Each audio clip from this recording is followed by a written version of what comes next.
Be sure to like and subscribe to HFY's Sci-Fi Starbound here on YouTube. It ain't much, but it's honest work. The vast amphitheater of the Galactic Republic Council glittered with banners, light, and ceremony. Thousands of alien delegates filled the tiers, their eyes fixed on the grand stage below.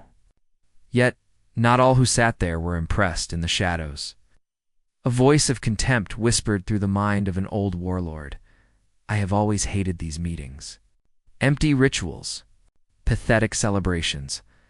Another weak race rises, and the council pretends it matters. For him, these gatherings were meaningless. Time and again, fragile species came forward to be welcomed as equals. Thin, pale creatures would step onto the podium, their frail bodies trembling with pride as they told their story. The story was always the same: a quiet world, calm and safe. Gentle skies, peaceful oceans. They learned to farm, they built cities, they united without struggle, and in their safety. They reached the stars. The warlord's eyes narrowed. They have never known real storms. They have never faced hunger. Their wars kill hundreds while we buried millions before we even reached fire. To such species, earthquakes, hurricanes, and firestorms were alien concepts. A decade of cultural shock awaited them the moment they learned such horrors were even possible. He remembered his own people's first steps into space. Their world had been merciless. Volcanoes that blackened the skies. Earthquakes that swallowed entire cities. Wars that left mountains of ash where nations once stood. To them, survival was war. And yet here, in this shining council chamber, survival was treated like a celebration of inevitability. The warlord's voice deepened to a growl. We believed only the harshest crucibles could forge true intelligence. Yet here they are, creatures of silk, praised for weakness. But one day, a race will come that knows storms, fire, and endless struggle. When they arrive, the galaxy will finally learn what true evolution means. The council applauded. Banners rose, and the new species bowed. But somewhere, far beyond the stars, a blue planet waited. And the prophecy of struggle was already writing itself. The great hall of the Galactic Confederacy stood like a monument of shining steel and ancient stone. Flags of 100 species waved gently in the recycled air. In the center, an enormous table stretched across the room, glowing with star maps and treaties. New ambassadors arrived here every year, young and eager to serve their people among the stars. But there was one tradition that always began the same way. Every new arrival, no matter their species, no matter their rancor, is handed a small black booklet. The cover was plain, only a silver emblem of the Confederacy stamped on the front. No title. No warnings. The ambassador from the Zell species, a tall figure with glass-like skin, held the booklet nervously. He opened the first page, and his many eyes blinked in confusion. The text inside was simple, almost casual, written in basic glossary of human terminology and phraseology. For your safety. He frowned. Surely this was a mistake. A glossary? Why would anyone in this grand hall of law and diplomacy need a glossary? And why, of all things, only about humans? Then he turned the page. The foreword was short but direct. Welcome to the Galactic Confederacy. Before you begin your official duties, you must understand the most eccentric and unpredictable species in our alliance, humanity. Their words carry more weight than weapons, and sometimes more danger than war itself. If you hear the following phrases, remember this. Do not ignore them. They are warnings, promises, and sometimes disasters waiting to happen. The Zell ambassador shifted uncomfortably in his seat. Around him, other new members were reading the same words, their faces twisting in disbelief. Could humans truly be so dangerous that even their language needed a survival guide? The narrator's voice, printed in the booklet, almost seemed to whisper from the page. Humans have become indispensable to the Confederacy. They are builders, warriors, explorers, and fools. They laugh in the face of danger and smile when they should scream.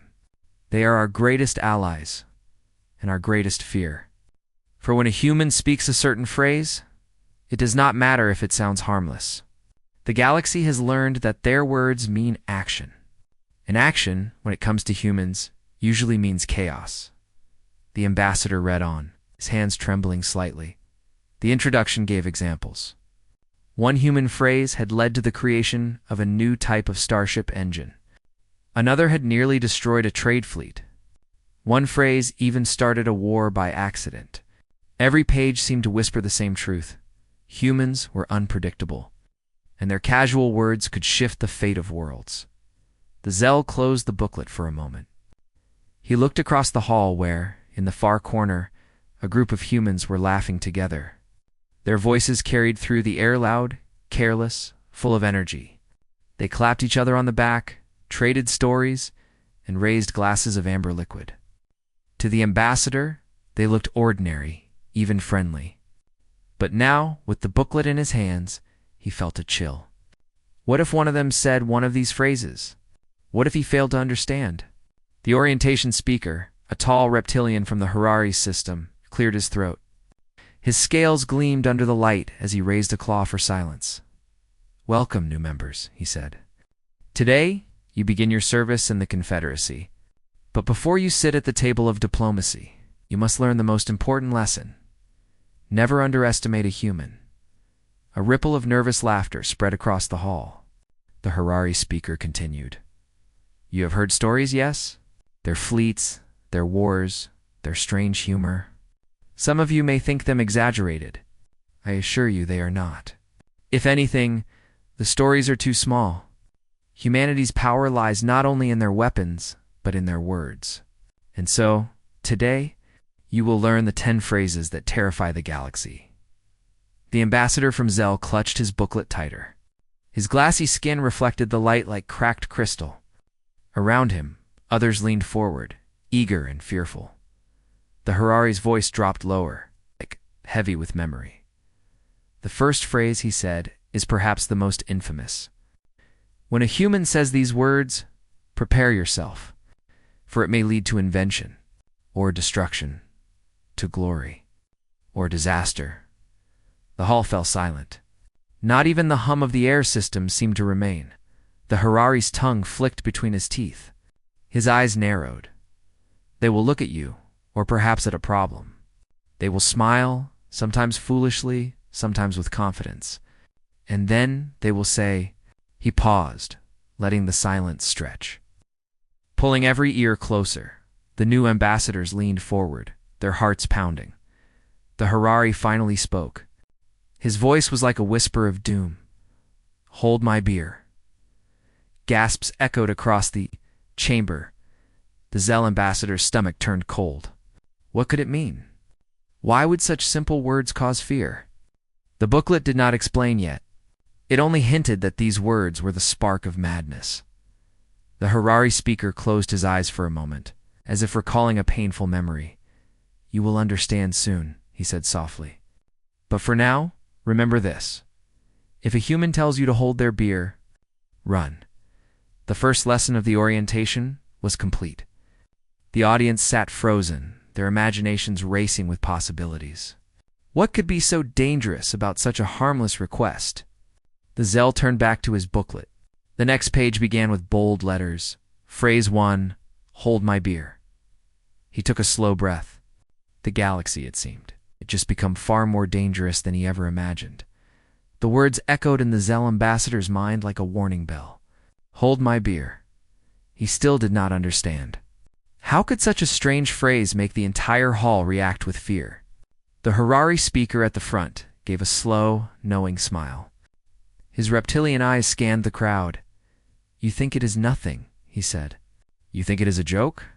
I promise you, it is not. Allow me to tell you the story of the first time I saw a human use those words. And perhaps then you will understand why the galaxy trembles."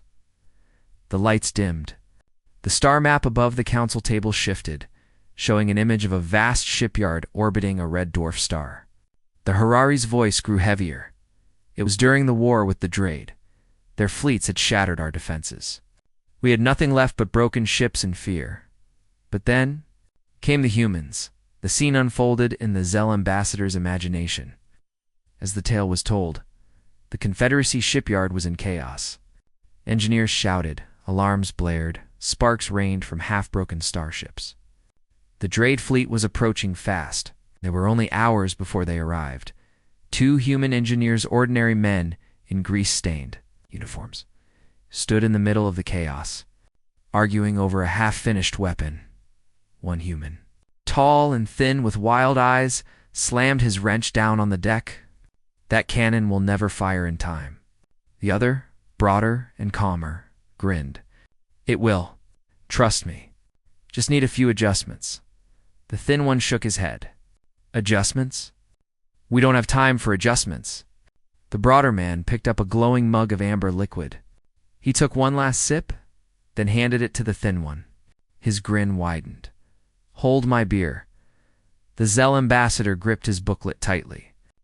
This was at the phrase. The Harari narrator continued. And so with those 3 words, everything changed. The broader human leaped into action. He climbed onto the half-finished cannon, ripping out wires, slamming metal panels into place with his bare hands. Sparks burned his arms, but he ignored them. Alien engineers shouted in horror. That will overload the reactor. One cried, the human laughed. Then it'll be one hell of a firework. The thin human held the beer awkwardly, eyes wide with panic. You're insane.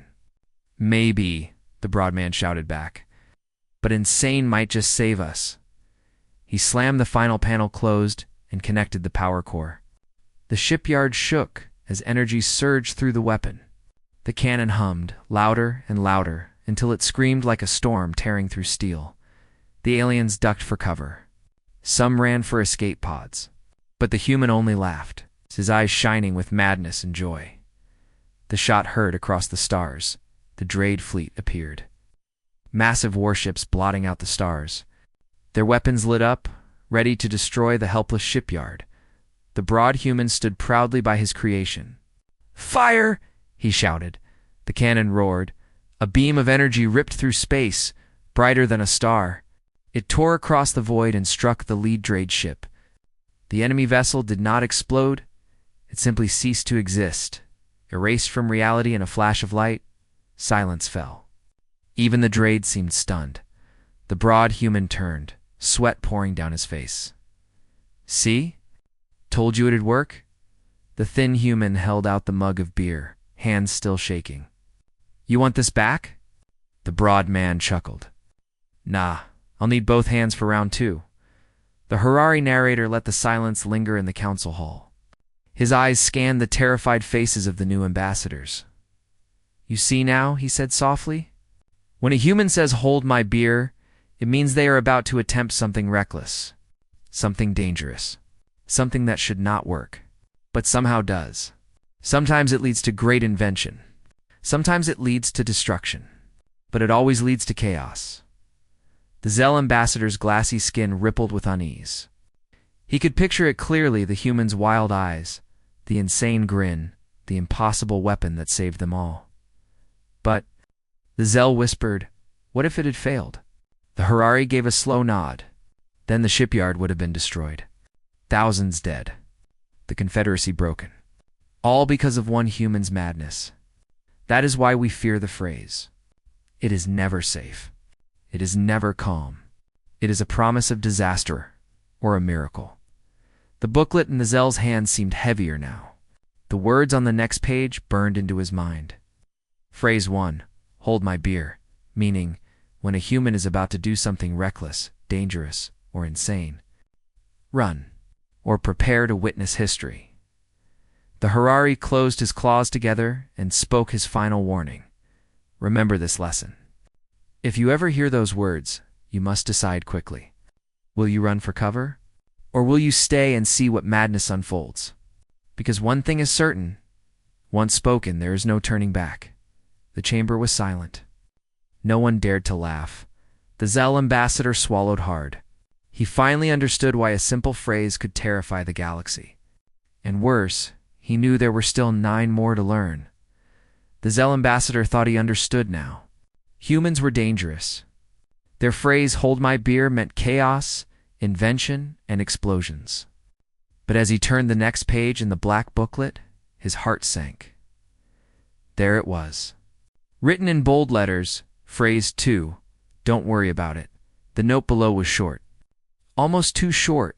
When a human says this, you must worry. Because the human is about to do something impossible, and usually they succeed. But at great cost. The Zell felt uneasy. Why would anyone say don't worry when danger was near? He looked up at the Harari speaker, waiting for the next lesson. The Harari's eyes narrowed. His voice dropped low, almost a whisper. This phrase, he said, is one of the most terrifying of all, because it always comes before madness. Let me tell you what happened at the edge of the Varan black hole, the Confederacy research vessel. Endeavour drifted near the Varan anomaly, a swirling storm of gravity and light. Alien scientists from across the galaxy worked nervously, trying to collect data. But then, disaster struck. A power surge ripped through the ship. Consoles exploded. Lights flickered out. And worst of all, the navigation system failed. The Endeavour was sliding toward the black hole. Panic filled the ship. Varan's pull was too strong. Engines roared, but it wasn't enough. The black hole was swallowing them, second by second. Alien crew members screamed orders. Some prayed. Some simply froze, their minds breaking under the pressure of death. And then calmly, almost casually, the human captain stood up. He smiled and said the words, "Don't worry about it." The alien crew froze. They looked at each other in horror. They had read the same warnings in the orientation. When a human said that phrase, it meant something reckless was about to happen. The Zell ambassador, hearing the story, shivered in his seat. He could almost feel the dread of those poor crew members. The Harari narrator continued, his voice like thunder in the silent chamber. The human captain was calm when all others lost hope. And that calm was more terrifying than the black hole itself. The human captain walked to the helm. Smoke and sparks filled the air. He brushed it aside as if it were nothing. "Engines can't save us," an alien officer cried. "We are doomed." The human smiled wider. Not doomed, just creative. He pulled up a holographic map. His plan was insane. He wanted to use the black hole itself to slingshot the ship to safety. "No one survives that," the aliens protested. "Don't worry about it," the captain said again. The crew had no choice. Either obey him or die anyway. The Endeavour turned directly toward the black hole. The ship groaned under the strain. Gravity twisted metal. The hull screamed like a living thing. Alien crew members clutched their seats, some crying, some fainting.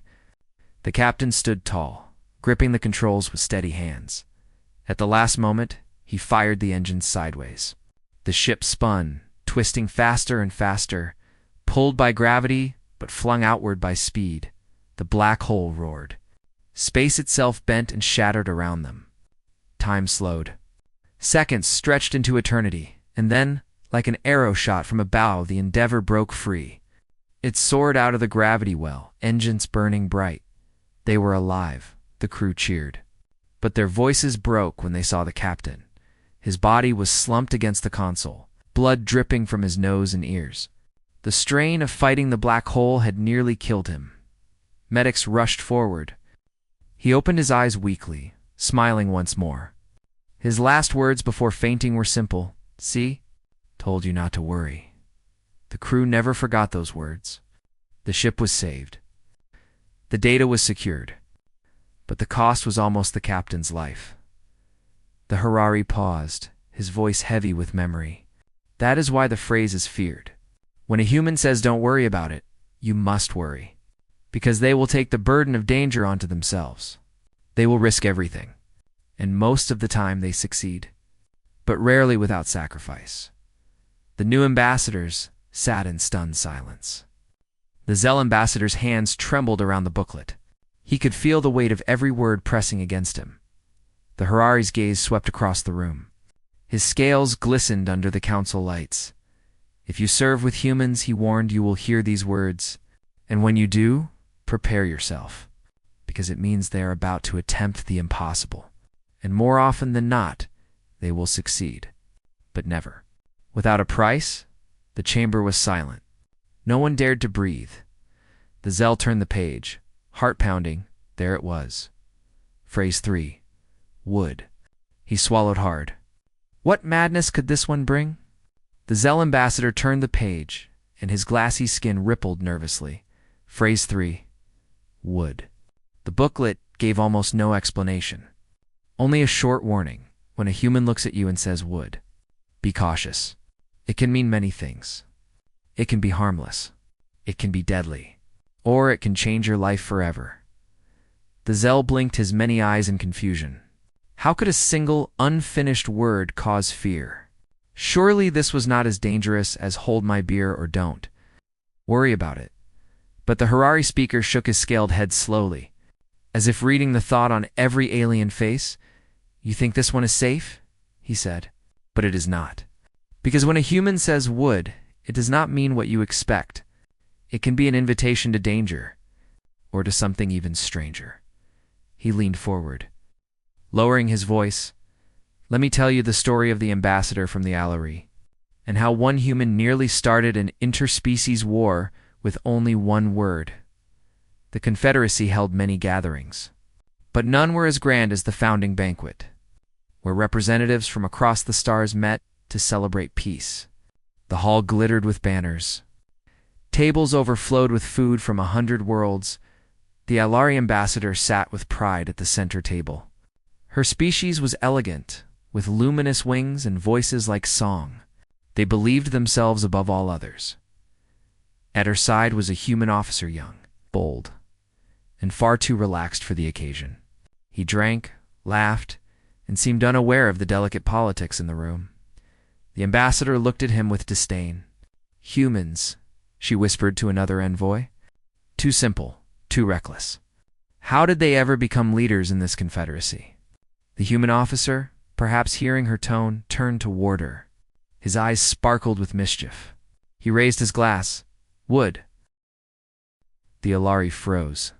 Would what? She demanded. The human only smiled. Would you? I'd like to see something incredible. The other aliens at the table leaned closer, tense. Humans had a reputation for chaos. When one started a sentence with wood, no one knew how it might end. The Alarie ambassador narrowed her eyes. And what if I say yes? The human grinned wider. Then you'll never forget tonight. Before anyone could stop him, the human stood on the banquet table. Plates crashed to the floor. Glasses shattered. He whistled sharply. And from the corner of the hall came a strange device, an experimental hoverboard he had smuggled. In gasps filled the room. The human gestured toward the Alarie ambassador with a playful bow. Would you care for a ride? The hall erupted in chaos. Some laughed nervously. Some shouted for guards. The Alarie ambassador stood frozen, torn between outrage and curiosity. Finally, to everyone's shock, she stepped forward. Her wings shimmered as she climbed onto the board beside the human. Very well, she said coldly. Show me. The human winked. Hold on tight. The hoverboard shot into the air faster than anyone expected. The two riders zoomed across the banquet hall, knocking over decorations, nearly colliding with the Confederacy's High Chancellor. Aliens screamed. Guards drew weapons. The board spun, flipped, and looped. The Alarie ambassador's wings flared as she clung desperately to the human, and then just before disaster struck, the human landed the board perfectly in the center of the hall. The two stepped off, breathless but alive. The hall was silent. Every eye was on them. The Alarie ambassador's cheeks glowed with embarrassment, but also with something else. For the first time, she laughed. Perhaps, she admitted. Humans are not so simple after all. The banquet ended in confusion, but also in something unexpected. The Alarie ambassador and the human officer, later, signed a trade agreement that had been blocked for decades. The Harari narrator's voice grew soft. You see, when a human says would, it can mean danger. It can mean madness, or it can mean a bond that no one saw coming. The galaxy has learned that wood is not a word, it's a doorway. A doorway to something unpredictable. The Zell ambassador shifted uncomfortably in his seat. He could imagine the scene, the chaos, the laughter, the danger. The booklet in his hands ended the section with only one chilling note. If a human looks at you and says, "would," you must decide quickly. Either accept and prepare for madness, or refuse and run. The Harari closed his eyes for a moment, his scales glistening in the council light. "Remember this lesson well," he warned. "Other phrases may bring fire and war, but this one brings change. And change, in the hands of humans, is the most dangerous thing of all." The chamber was silent once again. No one laughed. The Zell ambassador turned the page of the black booklet. The next phrase waited for him, written in bold letters that seemed to pulse with menace. Phrase 4 seemed like a good idea at the time. He shivered. If wood could cause such chaos at a banquet, what horrors would come from this next phrase? The Zell ambassador's hands shook as he turned the next page of the black booklet. Phrase 4 seemed like a good idea at the time. The words alone felt heavier than the page they were printed on. Below them was the warning. When a human speaks this phrase, it is already too late. The action has been taken. The result may be genius, disaster, or both. The Harari speaker at the front of the hall leaned forward, his scaled face grim. "This phrase," he said, "is not spoken before the act. It comes after. It is the excuse for chaos, the apology for destruction, and sometimes the confession of brilliance. Let me tell you of the day the humans accidentally killed a god." The chamber froze. Even the air seemed still. It happened on the barren world of Theranos, a desert planet used by the Confederacy as a weapons range. The skies were red. The ground cracked and lifeless. The Confederacy had gathered to test a new human invention, the graviton lance. A weapon so large it could only be mounted on an orbital platform. The human engineers were proud. "It will pierce any shield," one boasted. "Nothing will stand against it." The alien observers were uneasy. Too much power in one weapon. Too much recklessness in one species. Still, the test began. The lance powered up, humming with impossible energy. Light gathered at its core, brighter than the sun.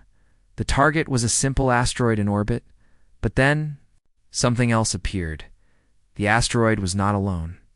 A vast being shimmered into existence above Theranos, a godlike entity worshipped by the Cathari species. Its form was woven from light and shadow. Its voice thundered across the void. "Who dares strike my domain?" It roared. Panic spread among the alien observers. This being had lived for millennia, untouched, unstoppable. Entire civilizations bowed to it. The humans looked at each other. The graviton lance was already charged. To shut it down would risk an explosion. One human muttered, almost too casually, "Well, it seemed like a good idea at the time," and then before anyone could stop, then the lance fired. The beam tore through the void like a spear of white fire. It struck the god full in the chest. The entity screamed, a sound that rattled planets. Its body of light fractured. Its shadow form collapsed inward. And then, silence. The god was gone. Erased. The Cathari observers fell to their knees in shock. Their god, their eternal guardian, had been destroyed in a single shot. The humans stood frozen, faces pale. One finally whispered, "Well, we didn't mean to do that." The Confederacy went into chaos. Some species demanded the humans be punished for blasphemy. Others begged for more graviton lances, fearing what new gods might awaken. The Cathari wept, their faith shattered. Yet some looked at the humans with awe. For who else could do the impossible? Who else could kill the unkillable? The Harari speaker's voice grew heavy. And when the humans were asked to explain themselves, do you know what they said?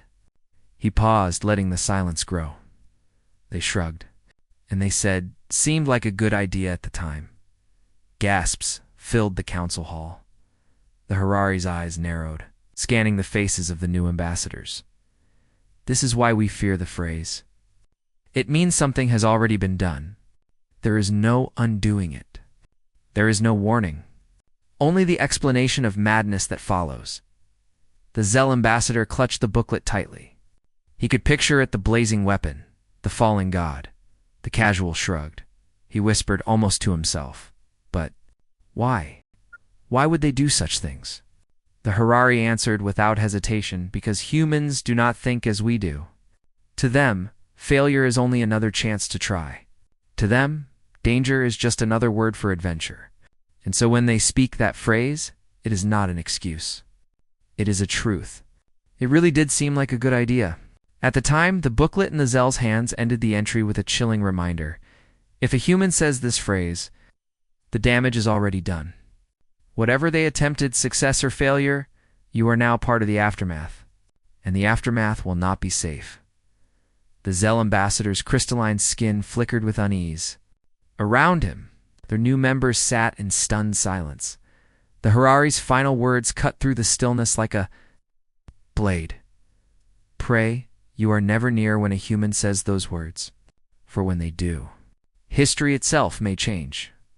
The council chamber remained silent, the weight of the story pressing on every soul. Slowly, the Zell turned the page. His heart pounded as he read the next phrase. Phrase 5. This will just take a sec. And he wondered, how long could a human second truly last? Best HFY stories? 10 human phrases that terrify the galaxy? The Zell ambassador turned the page, his fingers trembling. Phrase 5. This will just take a sec. The booklet's warning was short, but sharp. Do not trust the time given. For a human's second can last a heartbeat, or an eternity. The Harari speaker raised his scaled head. His voice rumbled low across the chamber. This phrase is a trap. It gives you hope, makes you think the danger will pass quickly. But with humans, nothing is ever quick. Let me tell you of the great reactor crisis on the colony of Branthos. Branthos was a mining world, rich in heavy metals. Its core reactor powered the entire colony and its orbiting stations. Without it, millions would die. One morning, alarms screamed. The reactor had destabilized. Radiation leaked into the tunnels. The core threatened to melt down. Alien engineers panicked. Their calculations showed disaster within hours. They could not fix it. They called for help. A single human engineer arrived. His suit was scorched, his hands covered in old burned scars. He looked at the reactor, frowned, and said casually, "Relax. This will just take a sec." The alien engineers froze. They had heard the phrase before, during orientation. They knew what it meant, but the human had already crawled inside the reactor chamber, tools strapped to his back. Sparks flew as he began tearing out panels and muttering to himself. "Worry not," he called. "I've got this." 1 hour passed. Then 2, the radiation level rose higher. The aliens begged him to hurry. He laughed. "I told you." Just a sec. The second stretched. By the end of the first day, the human was still inside. His food came through sealed containers. His hands bled from constant work, but he didn't stop. By the 3rd day, the aliens had given up hope. The reactor was seconds from collapse. But then the human's voice echoed from within. "Almost done. Told you it was simple." On the 7th day, the reactor suddenly went quiet. No alarms, no leaks. The core stabilized, humming like new. The human crawled out, face blackened with soot, eyes bloodshot but proud. He held up a glowing shard of melted metal. "See?"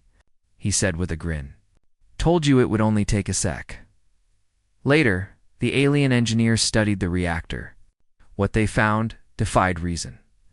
The human had rebuilt the entire stabilizer system by hand. He had rerouted power, rewelded conduits, and even carved new parts from scrap metal. Work that should have taken a full engineering crew months had been finished in 1 week by one exhausted human. It was madness. It was impossible. And yet, the reactor purred like a newborn. The Harari's voice grew heavy. This is why the phrase is feared. When a human says something will take a sec, it does not mean what you think. To them, time bends. A second can be hours, days, or even weeks. But in the end, somehow, they succeed. Always at the edge of disaster, the Zell ambassador felt a shiver ripple across his crystalline body. He could almost picture the suit-covered human, grinning as if he had only tied a shoelace. Not saved millions of lives, but, the Harari added darkly, never forget the cost. When a human says this phrase, they give all of themselves to the task.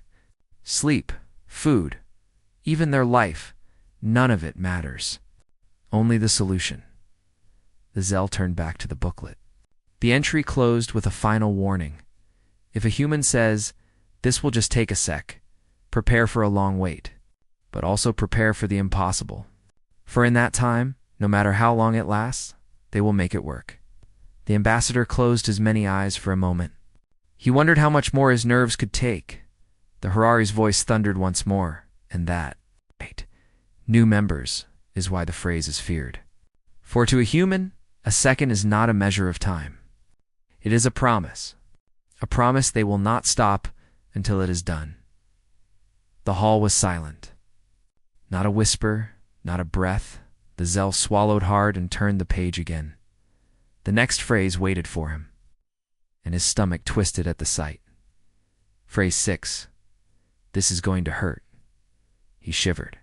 Somehow he already knew this one would be worse. Best HFY. Stories. 10 human phrases that terrify the galaxy. Zell ambassador's glassy hands trembled as he turned the next page. Phrase 6.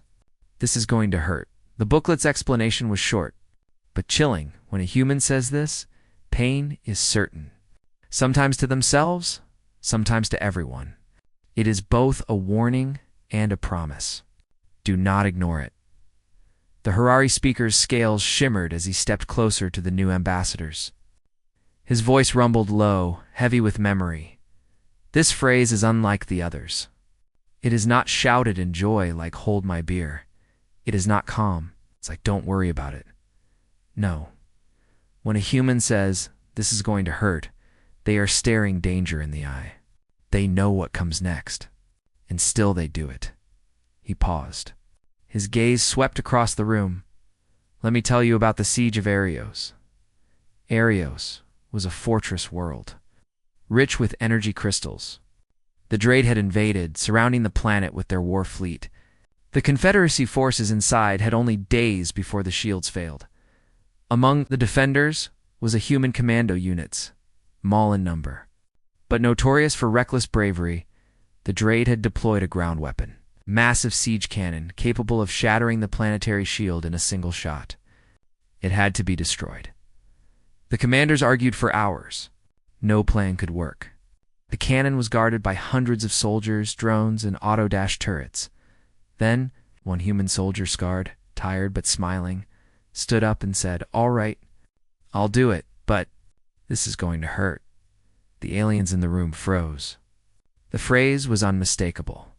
The human explained his plan. He would strap explosives to his armor, charge into the heart of the enemy camp, detonate them inside the cannon's core. The other soldiers begged him not to. It was madness. It was death. But the human only grinned. Pain's just part of the job.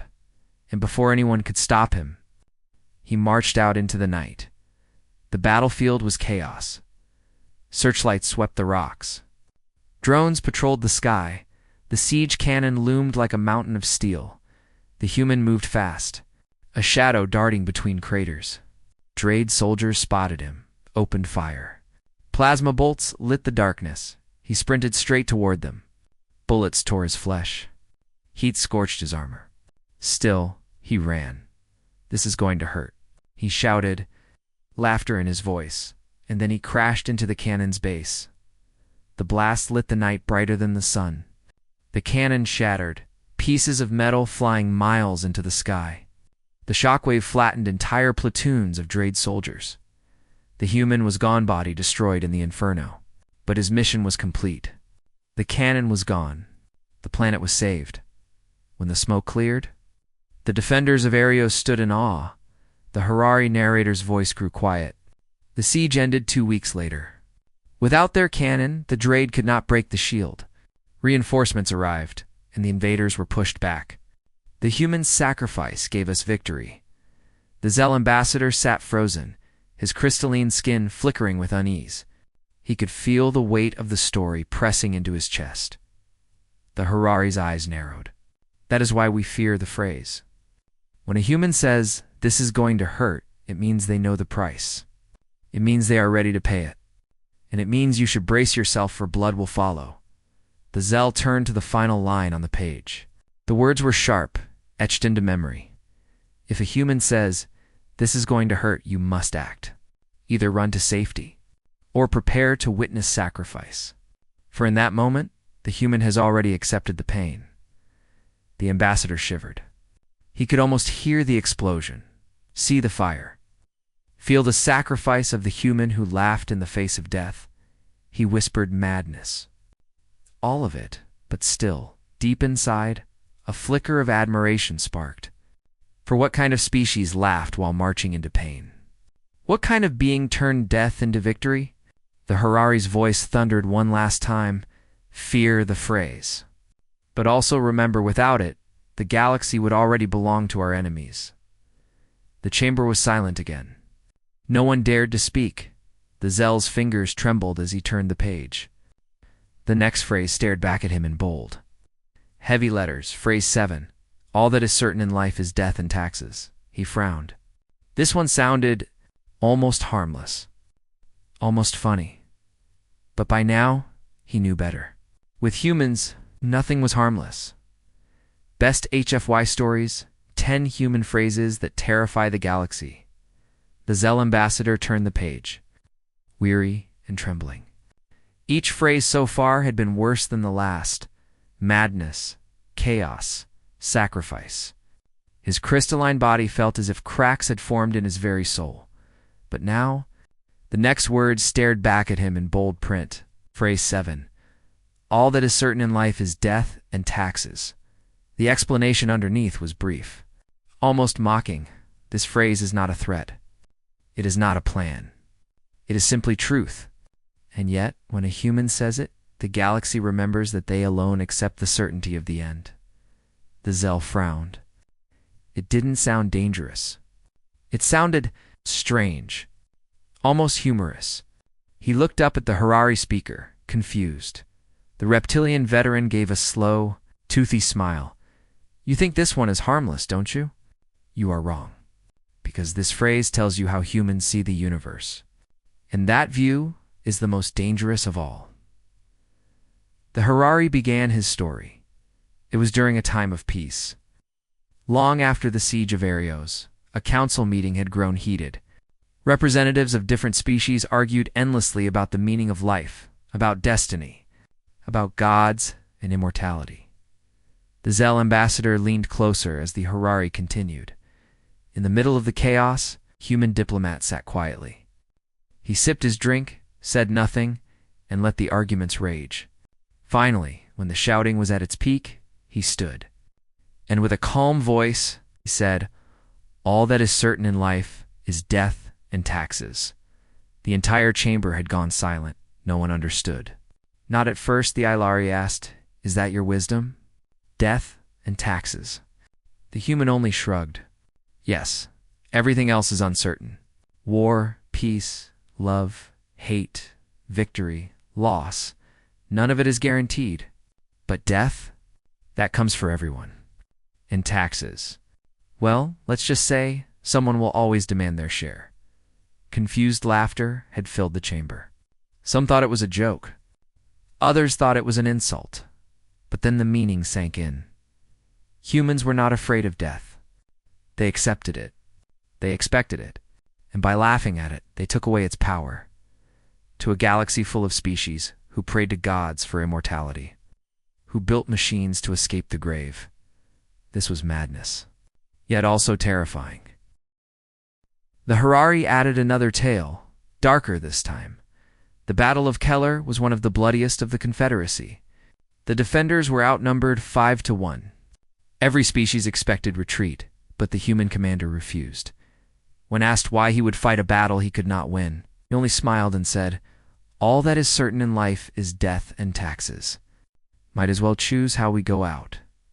And so, the humans fought with a fury beyond reason. They knew death was coming. They embraced it. The enemy fleet expected surrender. Instead, they met fire. The battle lasted 3 days. The defenders lost many, but the enemy lost far more. In the end, Keller was saved, and not because the humans feared death, but because they laughed at it. The Harari's voice dropped low. That is why this phrase matters. It reminds us that humans accept the one truth most of us cannot bear. They know they will die. They joke about it, and because of that, they are free. Free to fight. Free to risk. Free to attempt the impossible. What can you threaten them with when they have already made peace with the grave? The Zell ambassador shivered.